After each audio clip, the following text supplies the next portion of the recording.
Trelawny has recorded another fatal crash since the start of the year. A motorcyclist from Newton Street in the parish collided with a motorcar Saturday evening along the North Coast Highway, leaving law enforcement pleading with road users again to drive safely and wear their safety gear. Here's Neika with that report. Mangled metal, stories of chaos, sadness, death, injuries, and a lifetime of guilt for many. That's in part the story of Jamaicans whose lives have been reshaped by road accidents and fatalities. Despite the warnings, workshops, and campaigns, the pain persists with continued tragic crashes. And so it remained when sometime last evening a fatal collision occurred along the North Coast Highway in the vicinity of Hague Primary and Infant School in Trelawny. It's the second road-related fatality in the parish since the new year. So last year we had a total of 18 motor vehicle collisions that related in 28 fatalities. This year so far we have 2 fatal motor vehicle collisions that results in 2 fatalities.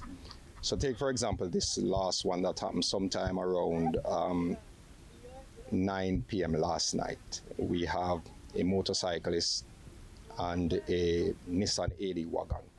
So just behind me, the motorcyclist was traveling from the stoplight towards Falmouth, and the AD wagon is traveling from Falmouth towards the stoplight. This time the collision included a missile motorcycle driven by Trelawny resident Joel McLeod of Newton Street, Falmouth, and a Nissan AD wagon driven by a 37-year-old male also from the parish. Reports are that the Nissan AD wagon motorcar was traveling from the direction of Falmouth towards Duncan's. On reaching the vicinity of the Hague Primary and Infant School, the driver of the motorcycle, which was traveling in the opposite direction, reportedly overtook a line of traffic and collided with the Nissan motorcar. The officers are doing their investigation from the Accident Investigation and Reconstruction Unit, and one of the things that we have found out is that from the point of impact, the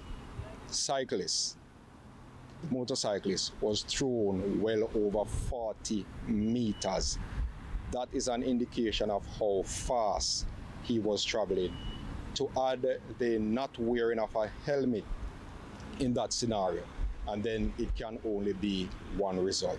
So we continue to ask our motoring public, please abide by the rules and regulations of the road. The driver of the motorcycle, who was reportedly speeding, was thrown from the cycle and received multiple injuries. He died on the spot. Meanwhile, a truck driver is receiving treatment at the Falmouth Hospital following an accident along the North Coast Highway. That incident occurred sometime between 2 o'clock and 3 o'clock Sunday morning when a truck overturned in Carey Park, Duncan's. It is believed the driver fell asleep at the wheels. It is better to arrive alive than not to arrive at all. Neika, CVM News.